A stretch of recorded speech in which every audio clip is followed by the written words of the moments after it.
If this is news to you, you are not alone. Most people imagine that if all debts were paid off, the state of the economy would improve. It's certainly true on an individual level.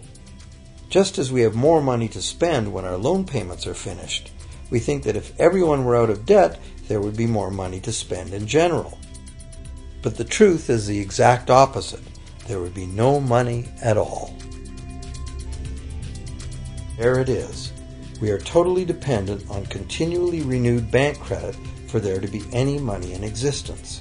No loans, no money, which is what happened during the Great Depression. The money supply shrank drastically as the supply of loans dried up.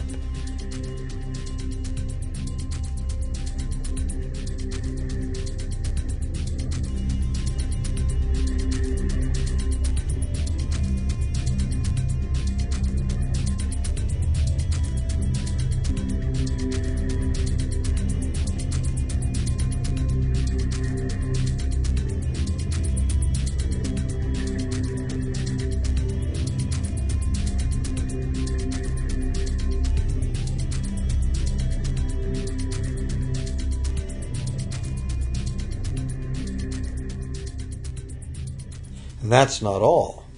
Banks create only the amount of the principal. They don't create the money to pay the interest. Where is that supposed to come from? The only place borrowers can go to obtain the money to pay interest is the general economy's overall money supply. But almost all that overall money supply has been created exactly the same way, as bank credit that has to be paid back with more than was created. So everywhere there are other borrowers in the same situation, frantically trying to obtain the money they need to pay back both principal and interest from a total money pool which contains only principal. It is clearly impossible for everyone to pay back the principal plus interest because the interest money doesn't exist. This can even be expressed by a simple mathematical formula. The big problem here is that for long-term loans, such as mortgages and government debt, the total interest far exceeds the principal. So unless a lot of extra money is created to pay the interest, it means a very high proportion of foreclosures and a non-functioning economy. To maintain a functional society, the rate of foreclosure needs to be low.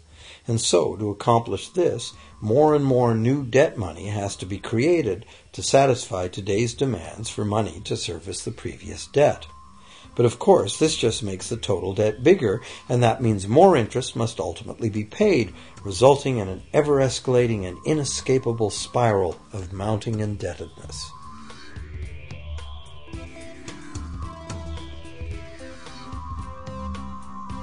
It is only the time lag between money's creation as new loans and its repayment that keeps the overall shortage of money from catching up and bankrupting the entire system. However, as the bank's insatiable credit monster gets bigger and bigger, the need to create more and more debt money to feed it becomes increasingly urgent. Why are interest rates so low? Why do we get unsolicited credit cards in the mail? Why is the U.S. government spending faster than ever? Could it be to stave off collapse of the entire monetary system? A rational person has to ask, can this really go on forever? Isn't a collapse inevitable?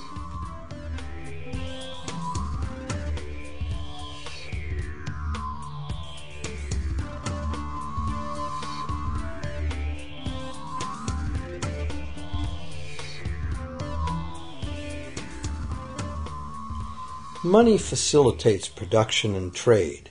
As the money supply increases, money just becomes increasingly worthless unless the volume of production and trade in the real world grows by the same amount. Add to this the realization that when we hear that the economy is growing at 3% per year, it sounds like a constant rate, but it's not. This year's 3% represents more real goods and services than last year's 3% because it's 3% of the new total. Instead of a straight line, as is naturally visualized from the words, it is really an exponential curve getting steeper and steeper. The problem, of course, is that perpetual growth of the real economy requires perpetually escalating use of real-world resources and energy. More and more stuff has to go from natural resource to garbage every year, forever, just to keep this system from collapsing.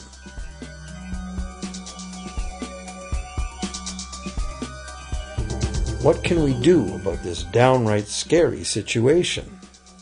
For one thing, we need a very different concept of money. It's time more people ask themselves and their governments 4 simple questions. Around the world, governments borrow money at interest from private banks.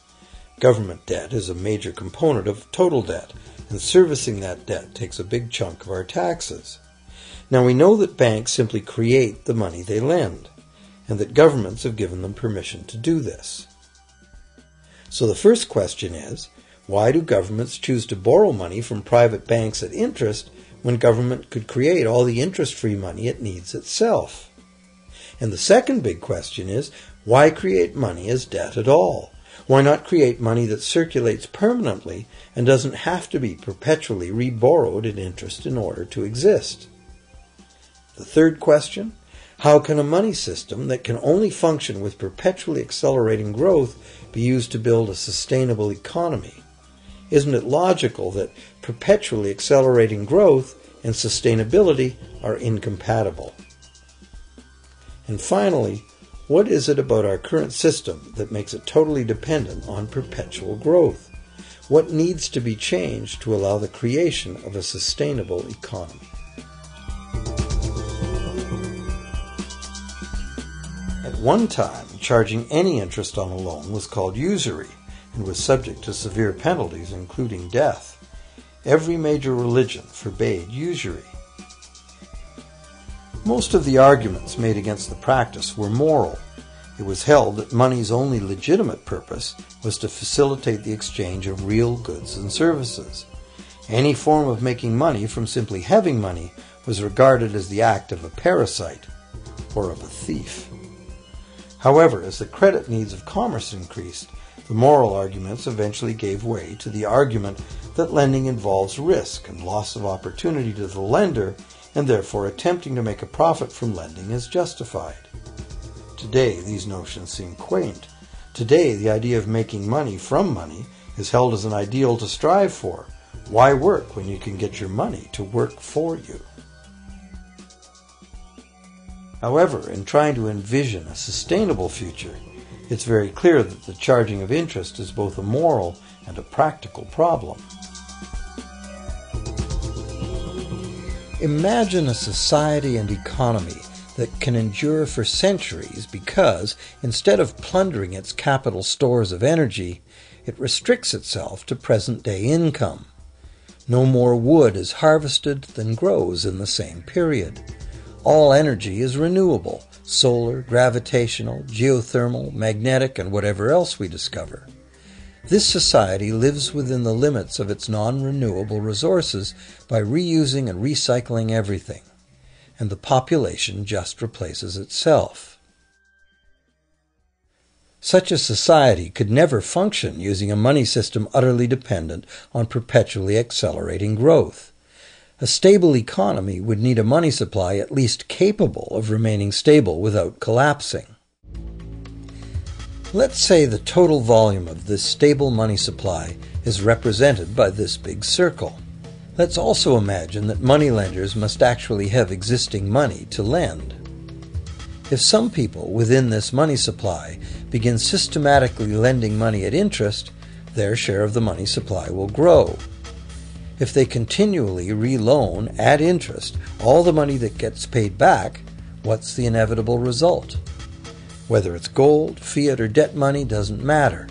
The money lenders will end up with all the money. And after the foreclosures and bankruptcies are all filed, they'll get all the real property too. Only if the proceeds of lending at interest were evenly distributed among the population would this central problem be solved. Heavy taxation of bank profits might accomplish this goal, but then why would banks want to be in business? If we were ever able to free ourselves of the current situation, we could imagine banking run as a non-profit service to society, dispersing its interest earnings as a universal citizen dividend, or lending without charging interest at all.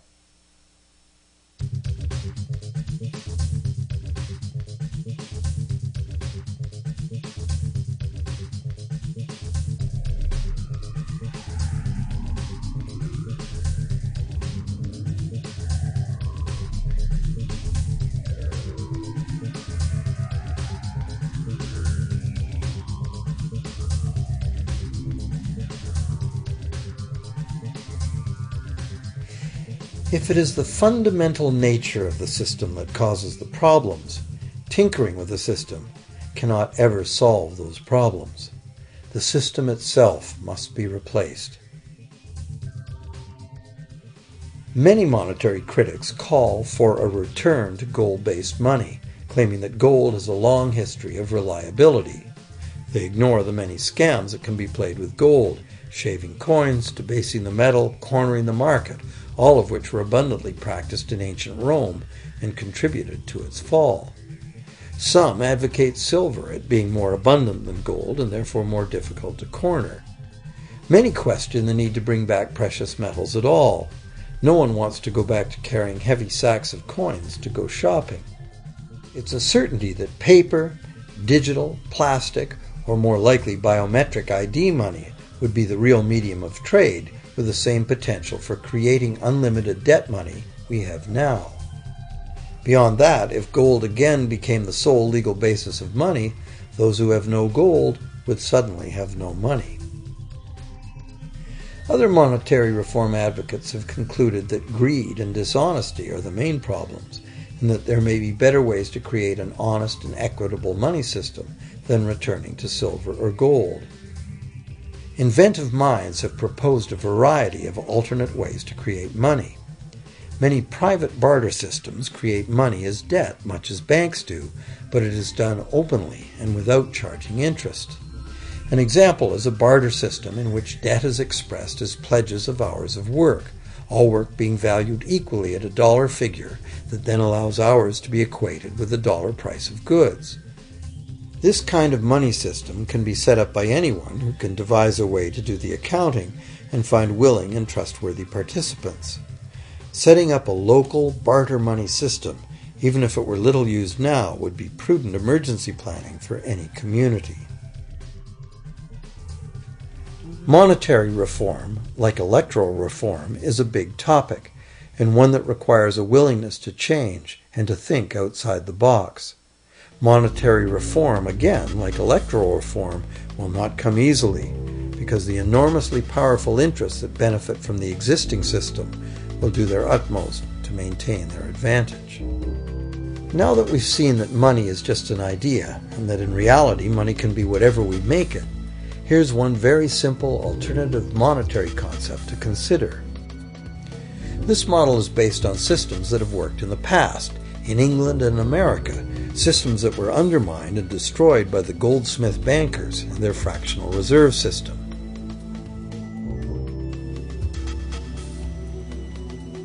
To create an economy based on permanent interest-free money, money could simply be created and spent into the economy by the government, preferably on long-lasting infrastructure that facilitates the economy, such as roads, railroads,